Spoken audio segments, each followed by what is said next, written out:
the facets of technology and engineering would be fundamental for you to be able to pick up a career that gives you immense pleasure. We keep talking about concepts like passion and concepts like find your own goals and find your own dream. And if this is one of your dreams where mathematics forms a really core part, then obviously STEM, or science, technology, engineering, mathematics, the acronym for that, is where your starting point is, right? But I'll be disclosing and I'll be discussing multiple other career paths that are not just necessarily based on STEM. STEM, as Arun mentioned, has had significant growth. If you look at projected by the US Department of Labor, which is basically a department, a government department, which looks at the conditions, changing conditions of work between 2012 and 2022. These are four big figures which I thought would really be interesting. If you have a look at that, there's a 18% growth within computer and mathematical courses. Within pure mathematical and science courses, there's a 26% growth. If you think about engineering and architecture, and the reason why architecture and engineering are kept together is because within the US schools, engineering and architecture are often a part of one particular school. So you might have School of Engineering and Architecture, and within that you might have Department of Computer Science Engineering or Department of Electrical Engineering. So that's why they have clubbed that together. That is projected to be 7.3% growth. Now we've obviously, through that period, if you look at what the projection was about 8-9 years back and what has actually happened, the growth has been higher than what had been projected back in 2012. And with basically life, physical, and social sciences, which is also a STEM career, there was a 10% growth projected. So the intent of this slide is to show you that 10 years back, 8 years back, 9 years back, we thought that STEM would be fantastic and a really great career opportunity, and roughly between 15 to 20% growth over a 10-year period. We are almost towards the end of that 10-year period. We've passed 8 years out of those 10 years. And the good news is that it has grown at a rate faster than that. This is just within the US, and this is just corresponding to the STEM job growth. If you then consider this, the implication of this for careers within India, careers within Asia Pacific, careers within developing nations, that growth rate has been even higher. So within the US, obviously the growth rate has been a bit more depressed than what it has been in the developing nations, because the US already starts at a pretty high level. So it's not that easy for you to keep growing once you reach a certain level. But because Asia Pacific, because developing nations start at a lower level, the growth rate has been faster. My research suggests it's been twice, if not 2.5 times as much growth in the developing nations as in the US. Options with mathematics. As you can see, I have tried to draw up sort of almost like a mind map and a chart which demonstrates where mathematics can fit in. So on the left, you see STEM, which is basically your pure math and science, math and engineering, or math and technology combinations. Then you have math and finance, then you have math and business, then you have math and humanities. So math can basically work hand in hand with quite a few different functions and quite a few different kinds of study and work. For those of you who had attended our previous session where we spoke about STEM and we looked at what are the different careers, if you go back to that time, and if you haven't, we have a video that you can review. But if you have a look at that, you will see that there's a lot of these that have been covered previously, but we are now looking at mathematics as a core career and trying to explore that. So if I start with STEM and a pure math career, and these are by no means a be-all and an end-all list. This is just almost like a data collection of various other courses that we see. So from a pure math perspective, there's statistics. You can be a data analyst if you just do pure math. A statistician becomes really important in today's world when we are trying to work out historical relationships, when we're trying to work out what a cause and effect is. Math and science, obviously your physics, chemistry, biology, we spoke about this earlier as well. And physics, chemistry, biology on its own, again, present really strong, compelling career opportunities. We'll be covering a little bit of this, and I'll talk to you this a little while later. Math and engineering, or math and technology, you have all various kinds of engineering technology degree, mechanical, aeronautical, operation systems. By systems, I mean both hardware and software. So computer science engineering, electrical, electronic engineering. And another one which I've put in here, which is really interesting, is called cryptograph. And we'll cover cryptograph in a moment, because this is becoming really interesting as time goes by. And I'll tell you why in a moment.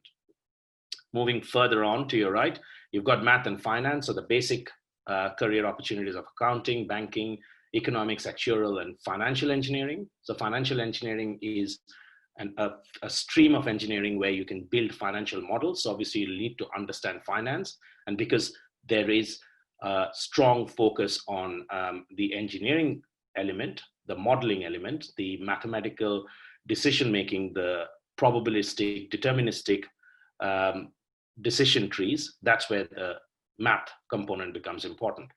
From a math and business perspective, you obviously have management science, econometrics, production management, operations management, and heaps more. Probably you cannot have a business without understanding and being really strong with mathematics. You either, if it's your business, you either need to do it yourself, or you need to have someone within your team who's really strong with math. Math and humanities is also a really interesting combination, and a lot of students come to me and say, I don't really like the physics chemistry option, but I like the humanities part, but I also like math. What do I do? So the math and humanities option is also there. In addition to this, there are some other smaller or lesser known careers, but you can, let's put it this way, any career that you can think of, if you have a math degree that sits as a either year 11, year 12 subject, or an undergrad degree, and you've studied math in your first year or second year, that'll always help you. So these are just the traditional career paths, but even the non-traditional career paths, and there exists quite a few, where having a math degree definitely helps. So looking at mathematics only as a career, there's basically pure and applied maths. A typical maths degree program involves a combination of, the pure, which is why it's known as pure mathematics, which is basically a theory and abstract mathematics. And then there's an applied, which is a practical application to the world sort of mathematics. So when you're doing a pure mathematics course, what it means is there's a lot of theory behind it, right? So when you look at a formula, you look at why it was derived, what is the background, what are the corner cases, when does it work, what are the conditions for it to be not operational, and if it is not operational, then what's another proxy for that formula? Whereas in applied mathematics, you're using a formula, you're not really worrying too much about what the background is, but you're taking that formula and you're saying, okay, right, this is a formula for thermodynamics, which is basically a math formula, but then how do I use that kind of thinking when I think about how does a plane fly? So I need to understand that. I need to understand what the inputs are to the formula and how the inputs vary to create a sustainable output when a plane is flying. Quite a few different subjects that you could study. Some of them might be a bit more advanced for your level right now, but you will be touching upon some of them, particularly if you're keen in a career in mathematics. You would be touching upon some of them in either the coming year or the next 2 or 3 years. Abstract algebra, calculus, complex numbers, differential equations, geometry, number theory, probability and statistics. So I think you've all done geometry. You're probably doing a little bit of algebra. Probability and statistics also you're touching upon. But if you keep going on that path and you learn more and more and more and more about that particular construct that we're talking about, that's what gives you a career in mathematics, pure mathematics only, as a pure and applied mathematics. Lots of really good career opportunities exist, both from a pure and applied mathematics perspective. Some of them are obviously research oriented, so working in the university as a research fellow or a PhD or a professor. Some of them are applied in more hard research organizations, so companies like Apple, companies like Intel, and you could have a pure or applied mathematics degree and work for those companies driving their research and development. It's quite common to have a research-oriented degree, not always, but quite common pathway from a pure and applied mathematics is a research-oriented degree. There's a lot of specializations in mathematics, when you think about mathematics, some of them being discrete math, so things like integers, graphs, sets, you've studied some of them.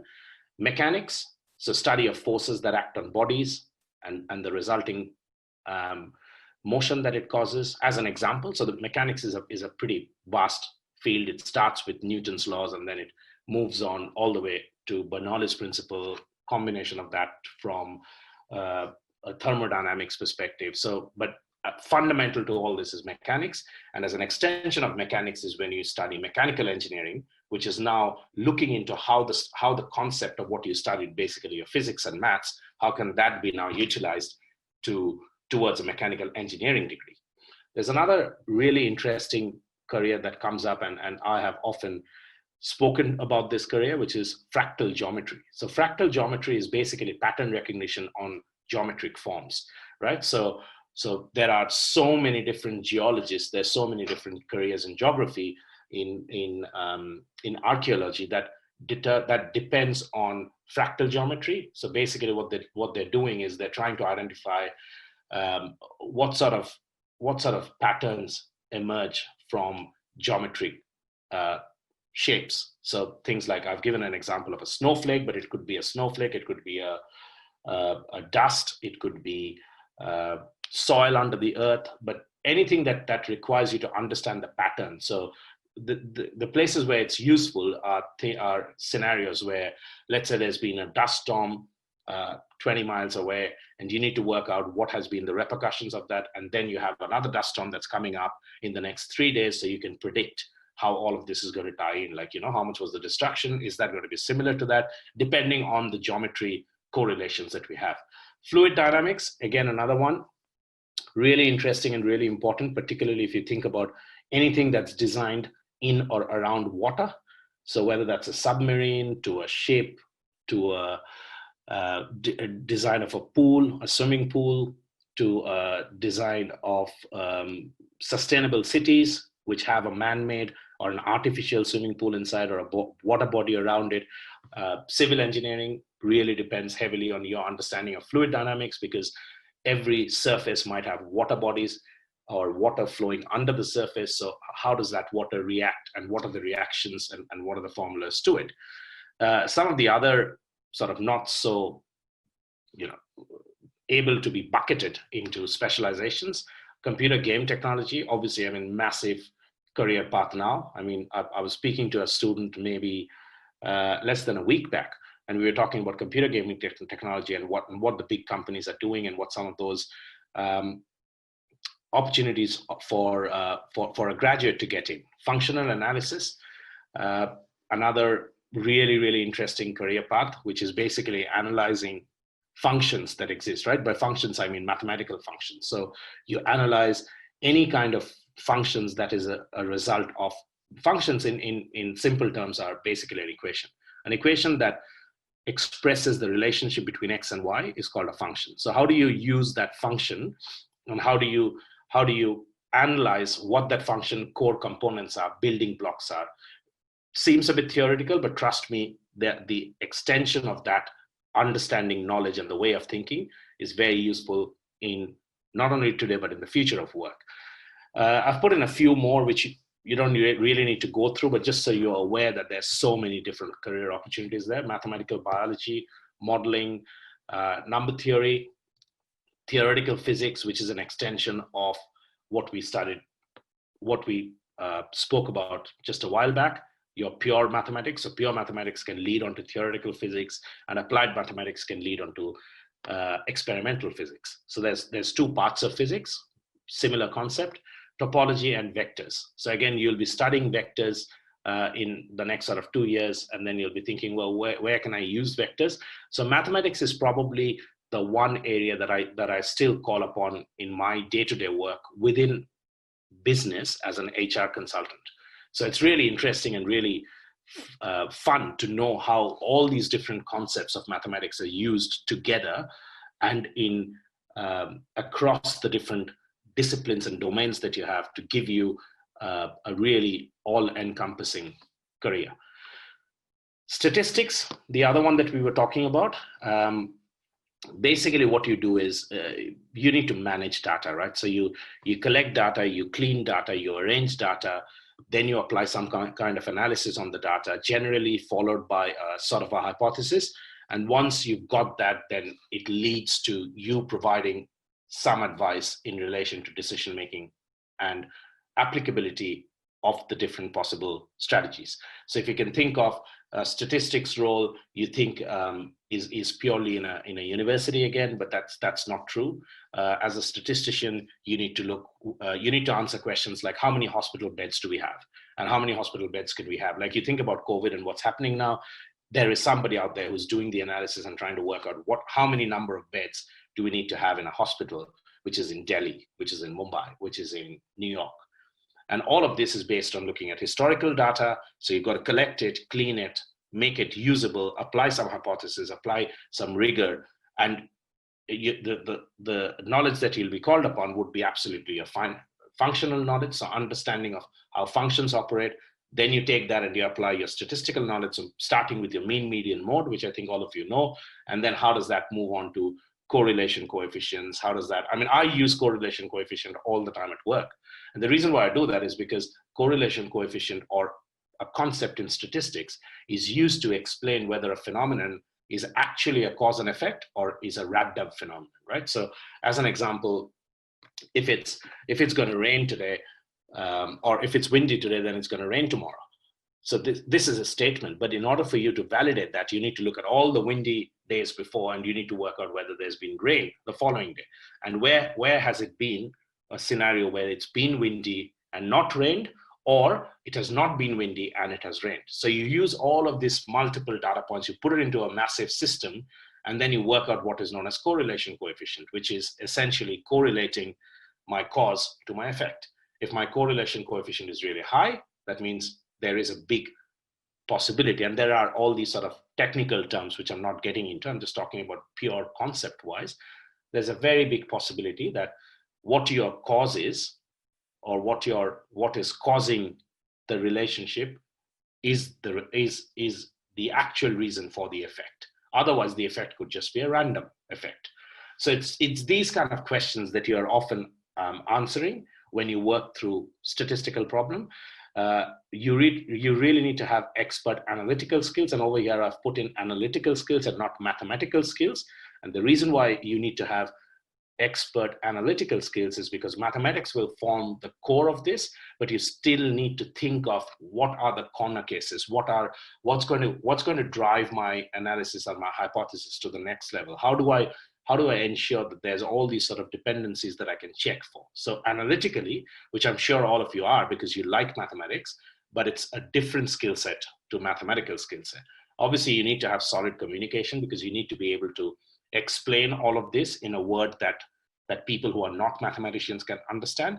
And you also need to have good IT skills. The reason why you need to have good IT skills is because all of these are run on softwares, right? They're not run on pen and paper. So you need to be able to understand how to run software and then how to get the reports and convert that into something meaningful from a decision-making perspective. Data analyst, another massive role. I think if I look into the market right now, I would probably see 10 to 15% of all roles that have been advertised as some kind of an analyst role. The basic analyst role is a data analyst. You then have business analyst, which is working with a business, trying to understand what their main problems are and trying to help them articulate those problems. But a data analyst is more from a technical perspective, so more from a STEM perspective. And there are different versions of a data analyst. It could be junior data scientist, could be data analysts who are specializing in collecting, processing, and verifying data. When you talk about a data scientist versus a data analyst, the role is slightly different, because as a data analyst, you're actually working to preset instructions. So people tell you that, okay, this is what I want you to do with the data, and you go away and use your mathematical and analytical skills to do it. As a data scientist, you're actually trying to work out which one do we test, which data set do we use, how clean or clear does the data set need to be.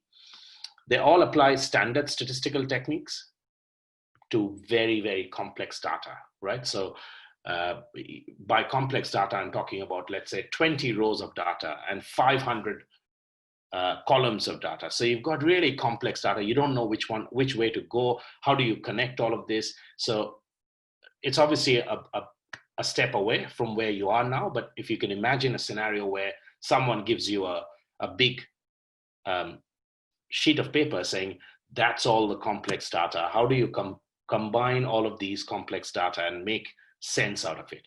So you need to apply different techniques. Some of them you'll be learning in school, some of them you'll be learning in your undergrad. But I think if you keep your focus on, do I want to be a data analyst? I think that's a really, really good question. And I strongly encourage most of you to have a think about being a data analyst, even if it's at a starting point. No matter what you do in your career, you'll end up being an analyst, one form of an analyst at the beginning of your career. As I've put in here, as you can see, they're significantly in demand, and from varying career paths, like from sales and marketing, insurance and healthcare, research and development, aeronautical engineering, research, defense kind of jobs.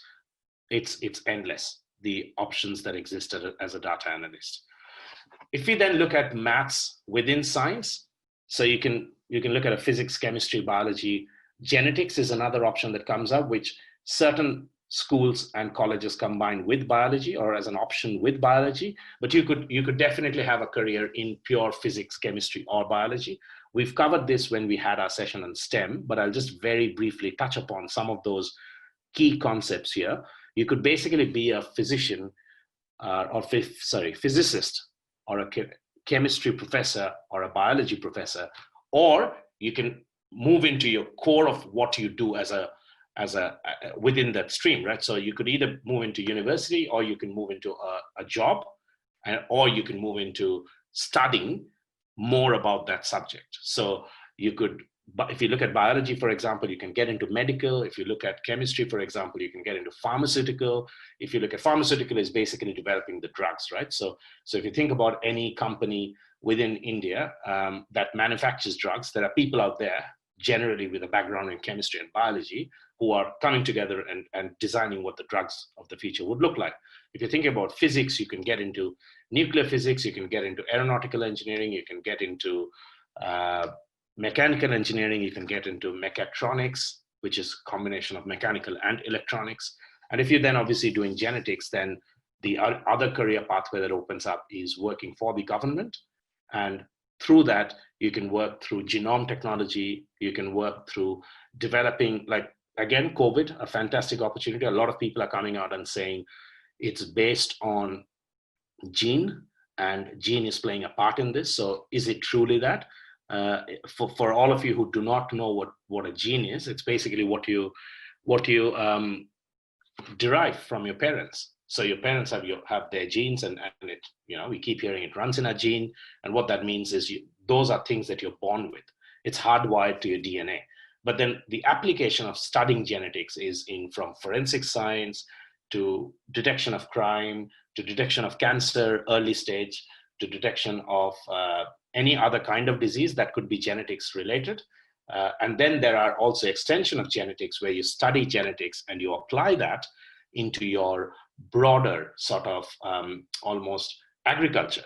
So there are genetics that can be applied to make certain crops more successful than others. You can apply genetics to make a breed of dog which can be more useful than others. There are all these sort of different combinations of where math and science together gives you all these different career options. Within math and engineering and technology, look, generally math graduates, by that I mean if you're studying math and you have one main primary course as a math, you're generally good at helping to solve real world problems. So they're very practical, they're pragmatic, they're aware of how to solve problems, they're very analytically minded. And because of that level of thinking and the systems level approach that they have, the structured problem solving that math gives you, or if you want to be good in math, those skills you need to have, you can work in mechanical engineering, structural engineering, various different engineering courses, right? I've pulled up systems engineering because there are certain electronics companies and communication companies, and by this I'm talking about the big electronics companies like the Samsungs, the Sonys, the Intels, the Apples. They hire, particularly in the US, they hire math majors. So by that I mean that there are students who can study math as a major, and then they can do a lot of, major means the main degree that you're studying for, and then within that they can study a lot of computer science courses. So although it's mathematics that you're studying, you can still have a math and engineering or technology as a career. You don't need to have a pure math career. So a lot of these applications you'll be able to pick up as a specialization. So you could do a core math degree, but you could pick up all these specializations that will allow you to enter workforce in something which is not directly related to math, but more in engineering and technology, but you can enter as an entry level. So you could be like a systems engineer, and by systems engineer, what you do is you solve computer systems problems, whether that's a software, which means programming, or it's a hardware, which means designing the chip and designing the system that reside beneath your computer desktop. Or you could be working on firmware, which sits between the hardware and the software. So data analysis, problem solving are really key to this job. And because math gives you, a study in math gives you that strong problem solving, data analysis, structured way of thinking, a logical way to present your argument, present a hypothesis, and then challenge that or defend that. This is very, very, very much in demand. So for most companies, they think, you know what, I can teach him something else. If he doesn't know that, that's fine. I can teach him or her that.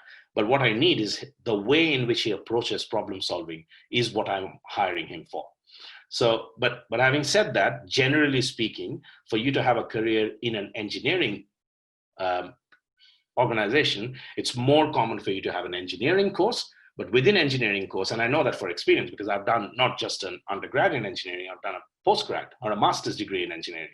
And both the cases, a significant part of that was based on pure maths that you had to study, but the courses were also purely analytical and numbers driven, right? So even if you did not have maths as a course, you could not do well in those subjects unless your basic in math was good. But if you want to really get into these kind of engineering careers, then having a look at internships and any work experience that you can get in addition to studying and being good with math always helps. There are many people who start off being a civil engineer and then they take up a software job because they think that they might not be able to get a civil engineering job or the opportunity is not there. A lot of that is because of preparation. A lot of that can be addressed through sessions like this, where you hear from people who are actually out there and have been working for a long time. So we can tell you that, look, this is how it is. And then you can adapt your style or your personality or your passion towards what the right career for you is. Now, this session is again not about that. This is more about information about math, but absolutely in the grand scheme of things, the first thing we do when we work with students is to work out, well, what is your passion? What is your role? What is your dream? What is your long-term and short-term goal? Why do you want to get there? But I guess where I'm going with all this is if you want to be an engineer, then having a basis in mathematics, which is really strong and foundational, is very important, not just because you have core mathematics courses in your undergrad, but also when you study the other courses, a lot of them, and I'm going to say about 70-80% of them, are based on fundamental understanding of mathematics. So if you do not understand that or do not have a passion for mathematics, you will struggle to do well in the non-mathematical courses, something like computer science programming. You need to understand flowcharts and how to solve problems. Don't need to be really good with functions and complex numbers, but you at least need to know what basic maths is, algebra is, solving equations, and how do we go about that.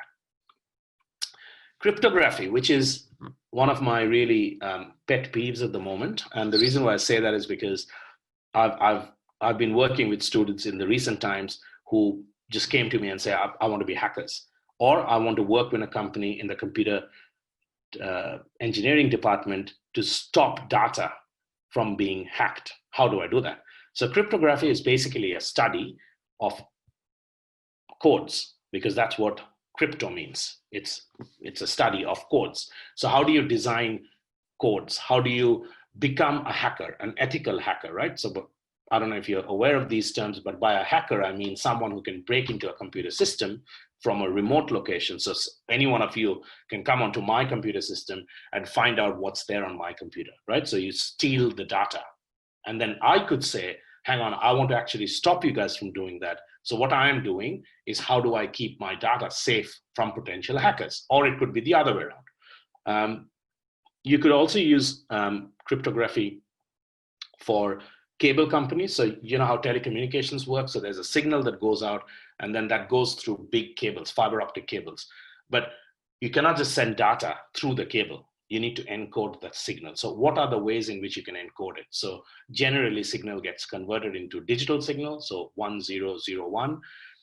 But if you just convert it very simply to any sort of 1001 conversion from an analog signal to a digital signal, then anyone can break into the cable because it's all out there. No one's seeing what's happening with the fiber optics, right? So I can dig into the ground right now, and I can get into the fiber optic, and I can just get the signal, and I can find out what my neighbor's talking about. Obviously, my neighbors aren't going to be happy with that. So again, how do we code this so that even if I can get the signal, I won't be able to understand what they're saying because I don't have the code to decode the signal. Transactions for financial institutions, if you go on and you try and buy something on your credit card, it'll say, or you try and save your password, it'll say that this is all secure. And what that means is your password gets stored using an encryption software.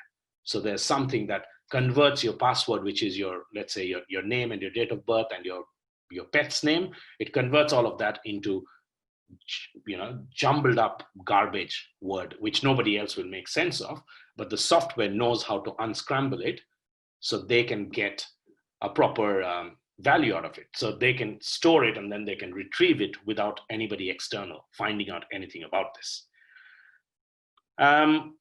Math and humanities. So I know we're kind of running short of time, so I'll try and speed it up a little bit on this. In humanities is basically social sciences, right? So anything to deal with large numbers like population, financial growth, immigration numbers, rate of birth, death, marriage, any of this. So anything that's got to deal with social sciences where you need to use large numbers and statistical methods and formula, you can easily have a career or build a career around this. There's a lot of research-oriented companies that focus purely on this, starting from the World Health Organization to the big government departments. Every country will have a department at the center, which is known as the national department, and then they'll have state-level departments. They all have massive amount of research and funding, which go into, again, this could be kind of like an analyst role that you're doing within humanities, but using and relying heavily upon math. Now, as more and more time goes by, slowly you'll see that this kind of career morphs into something which is a lot more computer oriented, right? So you need to be good with math and humanities, but at the same time, you need to know how to run certain softwares. Quantitative calculations are generally really an important part of this. You need to be aware of certain tools. I've given a few examples like Excel, SPSS. These are just basic tools. But by the time you guys graduate and you finish off and you're ready to look for your job, Excel will probably stay, but SPSS will probably have a better version of that. I've given a simple example here. Like, just if you talk about an increase in migration pattern, which means the number of people that are coming into the country, think about the impact that has on everything as a flow on, right? So if the number of people coming into Australia increases, as a matter of fact, then you need to now have more land available, you need to have more schools, you need to have more hospitals, you need to have more funding set aside to support the new migrants that are coming into Australia. So all the policies that happen at the government level, where the government decides, okay, I'm going to keep aside $10 billion, what is that based on? All of that is based on understanding of math and an understanding of humanities or anything related to social sciences. The other really interesting construct within that is mathematical psychology. So this is basically an approach which is using your cognitive and motor processes, right? So what that means is you are using psychology, which is an understanding of how behaviors happen and to predict behaviors, but then you're starting to predict certain behaviors by applying statistical models to historical behaviors, right? So a classic example of this being used right now is in forensic science. So, you know, when people try and work out somebody's got lost or somebody's got, abducted, who are the more probable people to go after, because the police can't interview everyone. So they need to have some kind of a profile. What is that based on? That is based on human behaviors, and police have a database of 5,000 such criminals. So they look at that, okay, saying abduction during morning, who are the people who generally abduct during morning, what are their profiles like? So I don't know if you guys watch any sort of crime investigation programs, but that's the basis of mathematical psychology. You need to do that to be able to build up a profile. Psychometric is another really interesting thing that's coming up. So you will definitely be exposed to psychometric testing. It's basically a test that evaluates the behaviors that you have in response to certain stimulus, and that helps predict how good or bad you're going to be for that particular job. So psychometric analysis is, in addition to looking at your grades and how well you can answer in interviews, people make you go through psychometric tests, whether that's looking for an opportunity to fill a job, or it's looking for someone to know what career would be good for them. Within police and detective work, within government work, all of this psychometric analysis becomes really important. And as I said, it's really important to know how a person behaves. And that's why we use psychology, but we also depend on mathematics, because we've got to build up a formula. We've got to build up a decision tree. All of this depends on or uses mathematics. The two broad other career paths, maths and finance. Accounting and finance, fairly straightforward. Auditor, tax accountants. In order to, there's forensic accountant, management accountant. So you can do all these kind of accounting careers. You can have the accounting careers, and obviously you need to be really good with maths. Not all types of maths, but definitely numbers and an understanding of balancing equations. Actuary, I am really fond personally of an actuary career, because I think it can be used in many different contexts within a business. It can be used within hospitals and healthcare. It can be used within financial services or investment. But actually is basically what they do is they work out what is the potential risk associated with a certain level of decision. So as a very broad topic, right? There are many variations of that, but assessment of risk associated with the decision making, how does that work? And what risk am I willing to take based on what decision I'm making or taking? Economist, you study market data to predict economic trends. Like, for example, things like how much would the dollar value be? So Indian rupees to US dollar, Indian rupees to Australian dollar, subsequently Australian dollar to US dollar, how much would the prediction be? Because based on that, all my export and import will get impacted. So if I export something from Australia and you import it in India, obviously you're looking for a cheap Australian dollar, but I'm looking for a cheap Indian rupee. So I can get more value out of my goods and services. So just as an example, right? So research role, plenty. Government role, plenty. You also work really significantly, like they're actually economics departments within the government, which hire like economists by the handful. And they have lots of jobs which are focused on you becoming an economist. You obviously need to understand economics to be an economist, but you can't do that without without working on numbers and some kind of statistics in your background. Banking, another one, again, market research, business opportunities, developing financial models. So for example, if you go out and want to buy a house and the bank goes, okay, well, we'll lend you $100,000. And then you say, well, how much money do I need to pay? All of these kind of concepts that work hand in hand with what's happening everywhere in the world, but then also has its roots tied up in banking.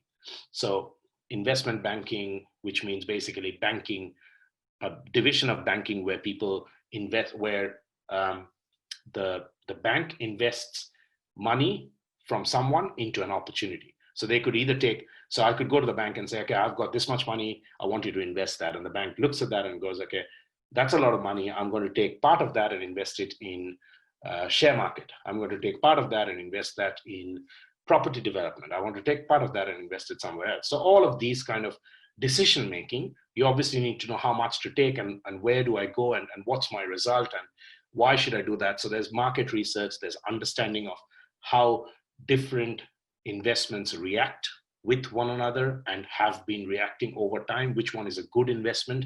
So how can you do that with a mathematical background, right? So you need to understand finance, you need to understand banking, but you also need to have a very strong background in mathematics. Financial mathematics, we've covered part of this, but this is basically solving any kind of financial problem, right? So by that, it could be an investment problem. By that, it could mean that, you know, a company doesn't have enough money to keep going for another 2 years. So what kind of model do I do? How much money do I need to save here? Because, you know, they're all linked, right? It's a really complex environment. But from your perspective, that's another career where if you're really keen on finance and you're really keen in mathematics, then you can combine those two and build up a career in financial mathematics, which will enable you to solve big financial problems of the world, of the company, of an economy, of yourself, for example. So drawing on, you know, you need to be really good with probabilities, statistics, economic theory. Some of them you've studied, some of them you haven't, but fundamentally it's the overarching view is if you want to focus on certain elements within mathematics, and hopefully I've been able to show you some of those examples, as you can understand, this is really big, but depending on what you really like within mathematics, because that's a pretty big term, do you like algebra, arithmetic, probability, number theory, complex numbers, whichever one you like, there's always a career that is really, really well suited to that kind of liking. So rather than thinking about math and going, I like math or I don't like math, surely there are things that you like. So that would be my advice to you, like start with that and then try and work out what could come out of this. The last thing that I wanted to cover up was business and mathematics. I've said this before. It's used everywhere, starting from operations research to econometrics to production management. Production management is a very, very easy example. How much do you produce? Like think about a shopping center or a convenience store. Like they need to bring in milk. How much milk do they bring in? That depends on how much is being consumed. But what if the consumption grows or it doesn't grow? So these kind of materials, which are known as fast moving consumer goods or FMCG as an acronym, you need to have an ability to predict how much of that would be brought in, because you can't be wasting material. So if you have milk and that, you can't sell it in 3 days, then you've got to throw that milk away. So solving problems of this nature, where you're looking at mathematics as a core and you're trying to solve business problems, whether that's operations research is you've got a factory, how many of these should you be manufacturing? Whereas production management is how many of these should you produce, but in what way should you produce? So you can produce combination of manual or machine or automation, which one works best? So again, some of this might be a bit more advanced, but bear in mind, these are all solving problems that you can relate to. And if you start thinking about, based on everything you've heard, what kind of problems really attract you? Is it a problem for finance? Is it a problem for business? Or am I more into the STEM? If I'm within STEM, what's my angle within STEM? Is it more the science part, which is the pure science, or is it the technology part and building devices? Because all of this will ultimately get you to the point of your true passion, which we are hoping through sessions like this, we're able to articulate how many different opportunities exist. These are the last 2 slides. There are certain organizations that hire mathematicians from an engineering background. As you can see, all the engineering companies, all the energy systems, computer manufacturers, there's research organizations, there's government departments, and then there are organizations who hire from the business of finance angle, and these are products company, financial services, insurance companies, as a data scientist or through a supply chain. So supply chain are generally organizations that have big factory setups. So you can go in and you can work out which element of the factory can I improve upon, or can I take that on, or a product development, right? So any company, like think about a Facebook or a Google, we touched upon that a while back when we were talking about what are the different companies that come in to hire fresh graduates. And I said that computer science companies do that, but it can also hire people like Apple or Facebook can also hire people from a product development perspective, which is completely different from a programming. So the same company can come in and hire people with a mathematics flair, but within business, or a mathematics flair within technology and science. So that's about it. I will stop sharing my screen. Hopefully that was useful. And I think, Arun, we should open it up for questions now. Thank you so much, Indradeep. Thank you so much. I think it was a little too much for many of us, on a day. So any quick feedback? I'll just take a minute, understand it from people, and then open the floor. Is that okay with you? A quick. Was it too much for a day? I would like to hear the bad news first. So were we too fast? Were we doing too much?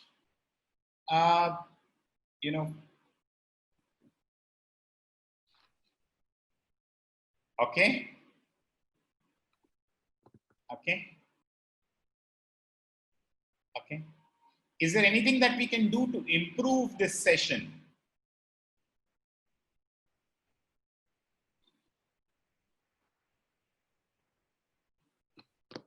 Okay, so I'm being told all right. Everything's good. Okay, so I've got questions. I would request people to skim through the questions before they type in their own. I will take it from the top. So if your question is similar, please do an upvote. That essentially means it will go higher in the ranking. So questions which are being upvoted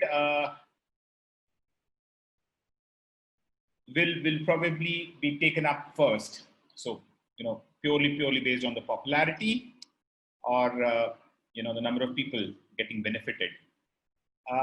So the first question, Indradeep, if you allow me, and, while you're listening to this, there's a small announcement.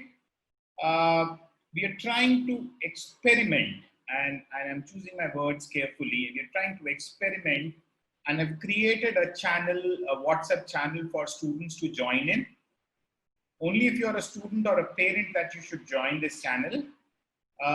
For now, we would be informing you of the future sessions, but then there could be a couple of other possibilities that we are looking at, maybe a live chat with one of our mentors on on pure formats. I would request people to respect individual privacy and in any case, this is a one-way group, so you can't write back to me, unless we open it up. So it's primarily for announcements for now, and indeed, without taking much time.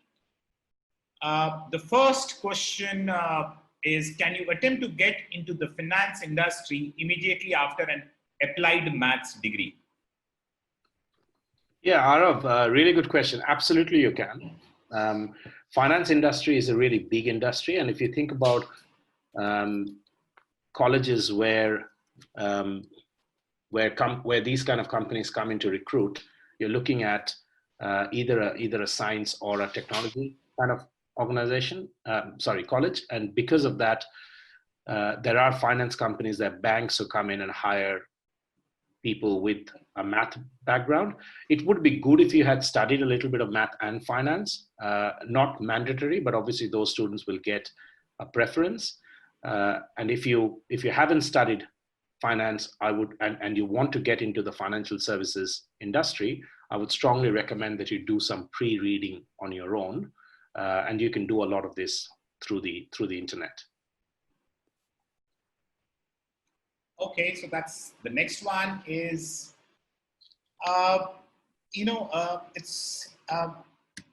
so quite few students have actually afforded it. So they're saying I'm good in math, I'm in class 9, 10, whatever, right? I have got full marks in mathematics, but sometimes I'm unable to solve questions of other books. What should I do? Yeah, look, I mean, that's a really good question. It kind of depends on what the other books are.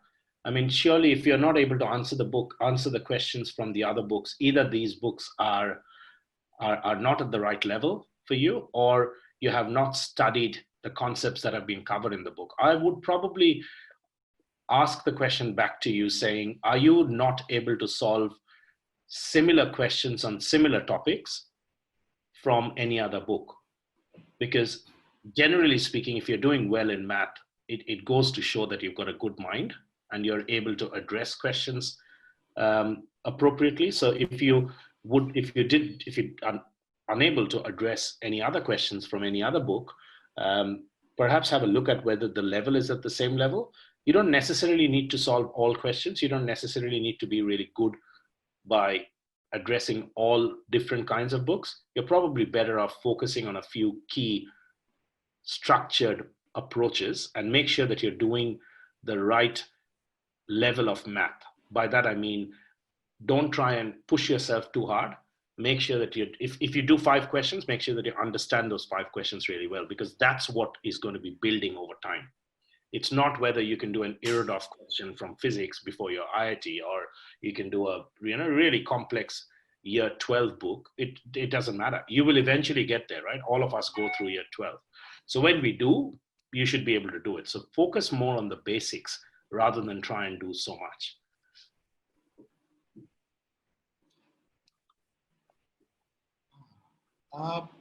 A related question in this week from one of the mentors in the room, right? And so essentially, kids score well, at school, especially at grade 10 level, right? And that's important because the next year they need to take a call on what stream to take or whether to go with maths or not go with maths, right? So the question is, how does a kid get to know whether he loves math or does not love math? Because at 10th, a lot of times students score very well, right? Yeah, absolutely. That's a really good question. And sorry, I couldn't get the name, but that's a really good question because of 2 reasons. Number one, when we are young and when we are in that sort of year 9 and year 10, a big sense of success or happiness, a big sense of happiness comes in from success. So if we are doing really well in something, we think we really like it. The way in which we normally test people, whether they are good at a certain level of maths or they're good at science, is to actually get them to solve questions and to see the approach that they take. I mean, even if it's something simple like, I want to go from Brisbane to Sydney, and I'm using Australian context, but I want to go from Brisbane to Sydney. How should I go about it? If they have that mathematical structured approach where you can see that it's really well articulated, then you know that that person has a knack for maths, which is what I think the question is. So you could be good at maths, but whether that's something that you would enjoy would depend significantly on whether you have that problem-solving mentality, or whether you look at that and if you hear the answer and the answer is often like, I'll call up my friend and see what he's done, or I'll look up Google and see what the best way is. Then you know that the structure isn't really there, but they're really smart, so they know how to get there, which is fine as well. But ultimately, it's not conducive to decision making. I mean, it's like I'm trying to come to an answer very quickly, but that's the essence. So you give them certain tasks and you give them certain activities, which we do often through our sessions to work out what their true passion is. Not by listening to them, not by looking at the grades, because it should be the other way around. If their true passion is mathematics and their grades are not there, then let's help them get to that. But let's not look at the grades, because the grades is an outcome rather than the process. Yeah, if you allow, there are a couple of other aspects to this also. One, I think, is students score well also because they're diligent, they're hardworking, right? They're sincere. But generally speaking, and this is something that we have said in past also, academic grades alone would probably be not very conclusive. You cannot speak very conclusively about a proficiency of an individual. The fact is, and somewhere in the presentation you were talking about psychometry. Numerical aptitude is numerical aptitude is an aptitude, and there are ways to scientifically find out whether you're good at it or not, right? A larger question for many of us, who are doing well, is to understand whether, we like maths because we score well, or this is something that I can pursue a career in for the rest of my life, right? So I think that is also one piece that one needs to be aware of. For some of you are asking for the recording for the presentation. The recordings would be available on our YouTube channel. You can actually go and check it from there. That's how we have kept it for now. And I think it will remain the same for a while. The next question is, what subjects are required to get into artificial intelligence, AI? Yeah, so artificial intelligence is often an extension of computer science. So you would probably be better off making so if you think about computer science engineering as a career, because you could have a computer science degree and with a focus in artificial intelligence. There are certain ways in which you can upskill yourself, but I'm guessing that's not what you're after. You're after more like a formal degree or a certification. And then for a computer science, you would need physics, chemistry, maths, and English. And then generally there's like a competitive exam that you've got to get through. When you get into computer science, slowly the world of predictive analytics, of big data, of artificial intelligence, of all these sort of emerging fields, you can get into through that computer science engineering. Now, there are, just before I forget, there's also other courses of engineering which are related, like electrical, electronics, mechanical, that also allow you to take a course in artificial intelligence. But if you're looking for a career in artificial intelligence, then you need to have at least 3 or 4 subjects that you've picked up. And that opportunity and option is probably more prevalent at the computer science level. Okay. I have just shared a link with all of you in the chat window. For those who are looking at studying outside of India, or wanting to understand more about mathematics-based careers or STEM-based careers, please fill up this form. Indradeep has consented to give 8 slots on the weekend for a 1-to-1 15-minute interaction, right? And so you can make use of it. And I'm moving to the next question. It's there in the chat window, people. All the links are usually bit.ly for your convenience. The next question is, they want you to explain aeronautical again, the term aeronautical again. Yeah, so aeronautical basically means the study of, the words aero and nautical, right? So aero means air, and nautical is a unit of speed. So something that aeronautical engineering refers to an engineering degree where you'll be studying how planes are made, how planes can be maintained, how planes can be made faster, anything and everything to deal with flying and flying faster is what you'll be studying.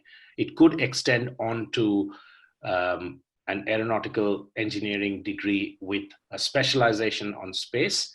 And that's where you start getting into things like nuclear physics, things like space continuum sort of study.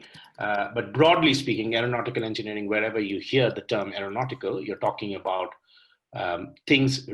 study of engineering which is related to planes, how they fly, and how we can make them faster and more efficient. Okay, so this is a question from a student who's interested in STEM and in particular about computer science. Mm-hmm. He says, I was hoping to do my undergrad studies in applied mathematics and I have interest in calculus. I understand the application of this field in physics, but given that calculus is the study of a continuous set of data, I'm still unsure about whether it is possible to apply this to computer science. Is it possible? Let me read this last line. So I understand the application of this field in physics, But can we apply? So basically what your question is, Ajay, is can you use applied maths and calculus to computer science? So if you want to study applied maths as an undergrad and not a computer science engineering degree, but you want to work in computer science, then the nature of work that you'll be getting will be different from what people who study computer science engineering might get in the initial stage. So people who study computer science engineering will be more likely to get a job either as a software developer, app developer, network systems engineer. So people who are working on large servers. Whereas if you study applied math and get into computer science, then you'll probably be working on more futuristic product development using computer science. So as I was talking about examples of Google, that Google hires a lot of people from applied maths, and then your understanding of calculus would be useful, but not to the level that you would be able to use it in physics, simply because in computer science, in order to use computer science to the true degree, you need to really work at the base level of computer science, right? So with zeros and ones, so with bits. But you can't work with bits as much because most of the technology there is developed. So from your own career perspective, you're better off working at a higher level than bit. And the moment you go at a higher level, then your understanding or your appreciation of calculus reduces. But that's not to say that you can't use calculus. You can still build a career around calculus in the initial stages. But as you keep growing up, unless you stay within research, if you want to get, because you said, I want a job in STEM, I'm assuming you want a job in a company and not in a university, it will get less and less expected out of you to know and rely upon calculus. But you can make your first job out of that. That's not a problem. Okay, so I would request all the attendees to stop submitting their questions, right? I have something like 45 on my list right now, and I don't think we'll be able to go anywhere closer to that. How much time can I request in the 10 more minutes? Yeah, I can keep going. Yeah, so I am also privy to the fact that it's already 11. Yeah, it is. Okay. Ajay, I'm going to take this question of yours a little later. Let me try and cover as many others I can. What is the difference between data analyst and calculus? A lot of difference, actually. A data analyst is someone who analyzes a large set of data, whereas calculus is basically a field of study which looks at, your areas under the curve, looks at functions. So you could be applying, let's put it this way, as a data analyst, you'll be applying 10 to 15% of your knowledge of calculus in the initial 2 years of your career. But outside that, whether that's the first 2 years, the 80% of stuff that you'll need to rely upon in the first 2 years, and then 100% after that, will not necessarily be built on calculus. They'll be built on applications of calculus. But calculus as a field, as a standalone field, is significantly different because that studies upon, if you think about just drawing any chart, you think about what is the slope of the chart, what you think about what is the area covered under the chart, those kind of applications which are more relevant, maybe perhaps from a very specific kind of data analyst, which are looking at, if you're a data analyst of a weather reporting channel. So you've got those charts and you're trying to work out what's the probability of something happening. But by data analyst, what I mean is broader than just a narrow sort of, whether it's meteorology or it's weathers or it's like economics. So anything that's slightly more broader than that, where you don't need to rely upon charts and graphs, you probably will be relying upon calculus less. Okay.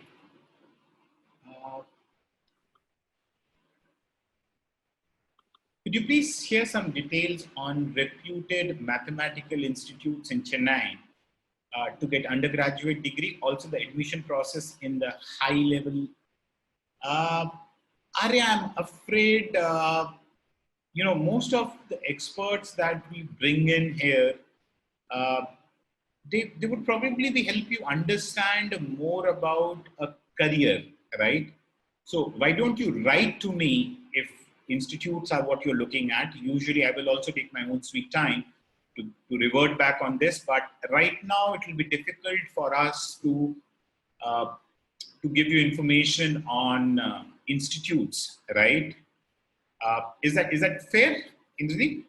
I think so. I mean, we can probably give you some detail, but that will not be a good list. And you're better off sending it to us. And it's very specific, I would have been very tempted to say Indian Statistical Institute exactly, or a couple of other places, but when you pinpoint at something like as specific as Chennai, honestly, I wouldn't shy away from saying neither of us know it with certainty, Correct. So please you can write to me at arun@npoca.com and I'll try and get you the answer, but you need to be patient.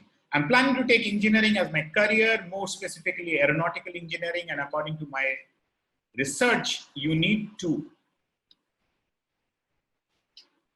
I'm so sorry, you need to take physics, chemistry, and maths, but is chemistry actually compulsory?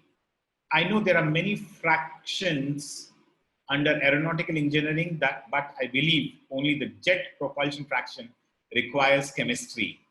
So can I only take maths and physics and take aeronautical engineering as my career? So that's pretty much well articulated, Aryan.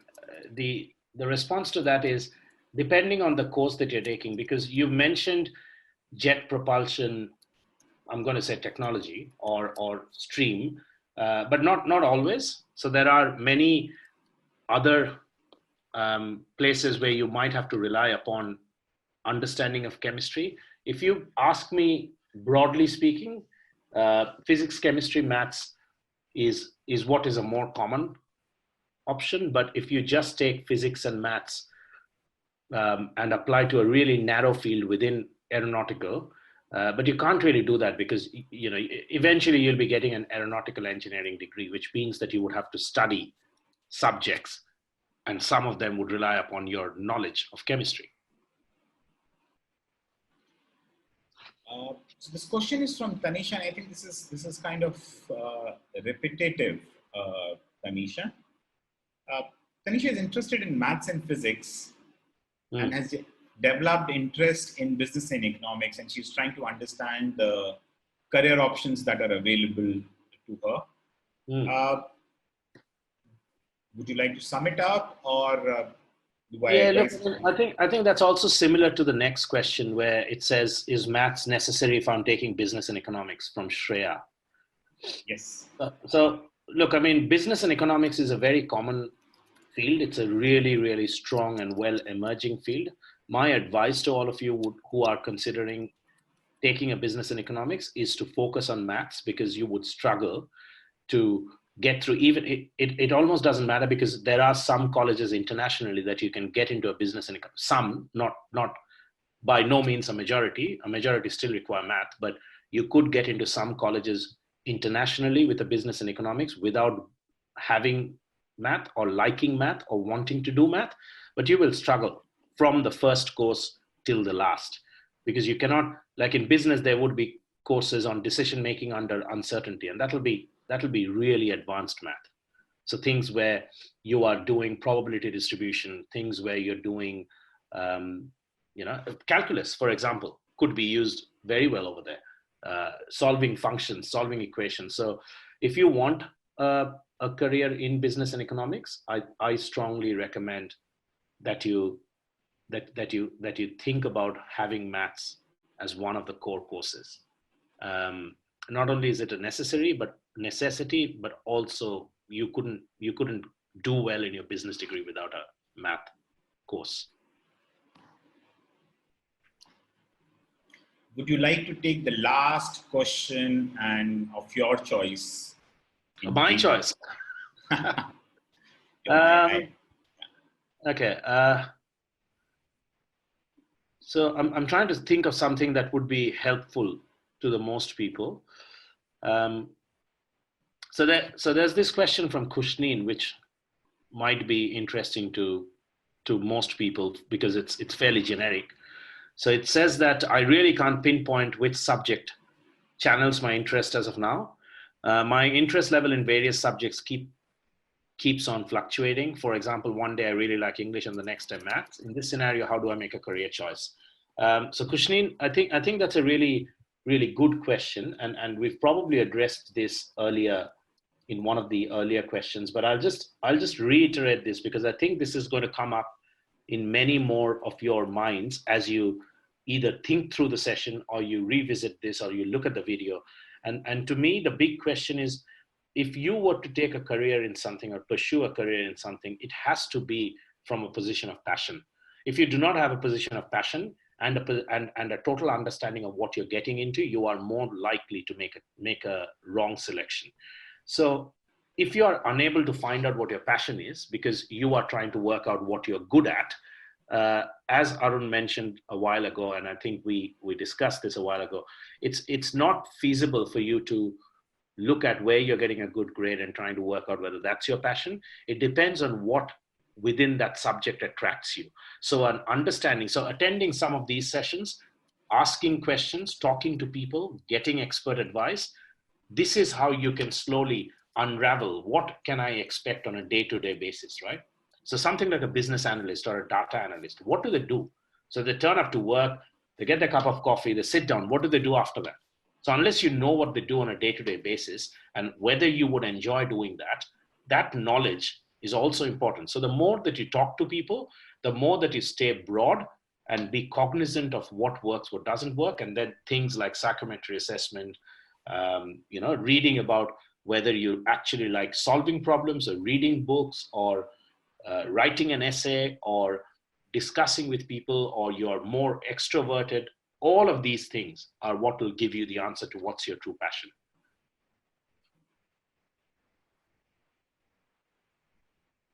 It's 6:25. My apologies, but we'll have to call it a day. Again, if you're actually on your screens, you will find a bit.ly with one-to-one guidance. If you're looking at a 15-minute window to chat with Indradeep, please point taken. Ever since Dhoni retired, there is value of 729. Yes, Manasvi on a lighter side. So let's respect what the point that Manasvi makes. So we'll take one more question after this. But yeah, you can use the link for connecting with Indradeep, right? And one last more question, on. So should we just take Ajay's question because that's the next most popular one, which says, you say that as a statistician, effective communication of mathematical intuition for the data in layman's terms is necessary. How would one develop the ability to communicate that intuition? So Ajay, I think that's a really well articulated question, but might be a bit too complex for most of the people here, so including me. So I'll try and make it a bit simpler. So basically, if I'm understanding you correctly, Ajay, what you're saying is, if you are a statistician, then I have said in my presentation that you need to be a good communicator, but how do you develop that skill to communicate your view and your thoughts and your hypothesis? So if that's your question, Ajay, then my response to that is absolutely true. Whether you're a statistician or you're working in business and economics or business and finance, for most of these fields, your ability to communicate what your thinking is, what your hypothesis is, how you're going to test it, what the results are, and what are those key takeaway points are really important. Now, it's probably a bit too early for you to start, but you can start looking at certain ways of communication, right? So when we communicate with people, we talk and talk and talk, and that doesn't really get anywhere. So often the best way to communicating is to have what is known as a pyramid structure. So pyramid structure allows you to have the top level. So if you think of a pyramid at the top, what's my main point? The next level, how do I support that main point? Or what are my sub points? And the next level, how do I support my subpoints? So if you think of that kind of an architecture in your mind, and again, this is something we do a lot with our students, but if you think about that kind of working, it's based on a lady called Barbara Minto.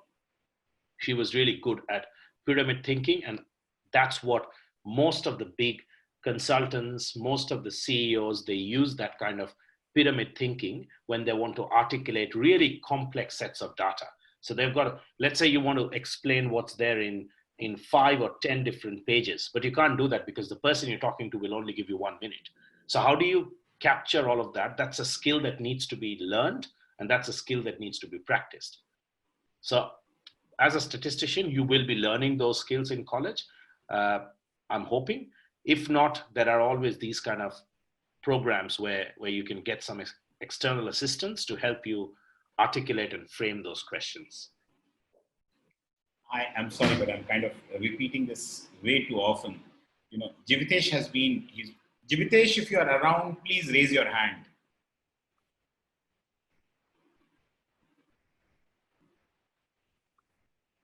Jivitesh, if you're around, please raise your hand. Perfect. So I'm just making this exception for him. However, please do not post your questions the number of times you did. So Jivitesh is interested in sports, and let Jivitesh ask this question. Okay. And this is going to be the last one for the day, right? Yeah. Please unmute yourself and ask your question.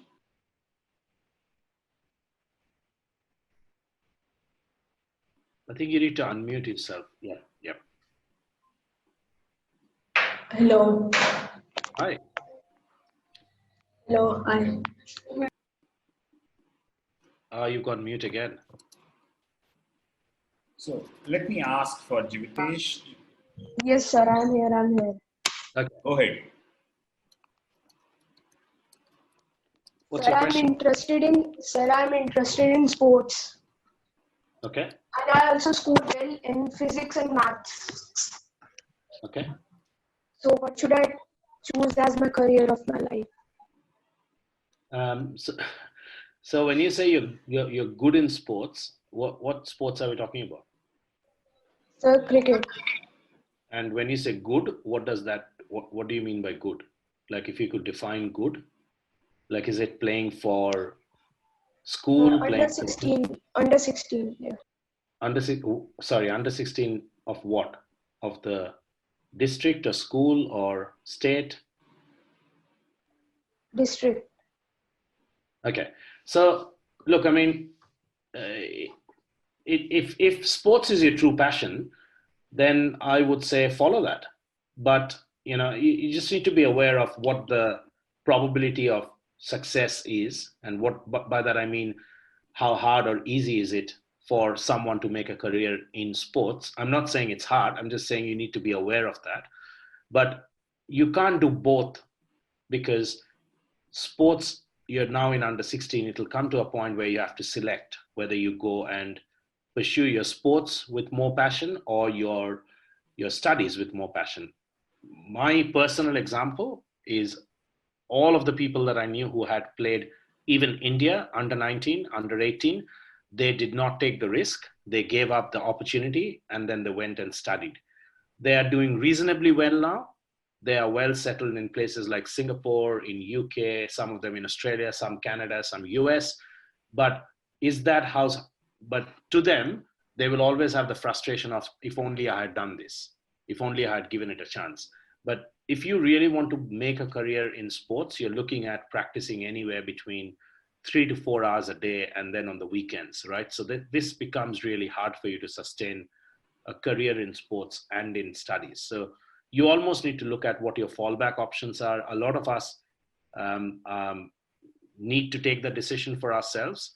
It's something that I'm pretty sure you get a lot of question or guidance from your parents. But my advice is, if that's your true passion, you have to give it a go. I mean, otherwise you'll be repenting this for the rest of your life. And if that means you start a bit late in your career, in your studies, and you give this a shot and you just somehow pass through this, then that's something that you have to be comfortable with. Thank you so much, Indradeep. And with this, guys, we'll have to call it a day. And that's about it. See you in the next sessions. Bye-bye. See ya. Bye.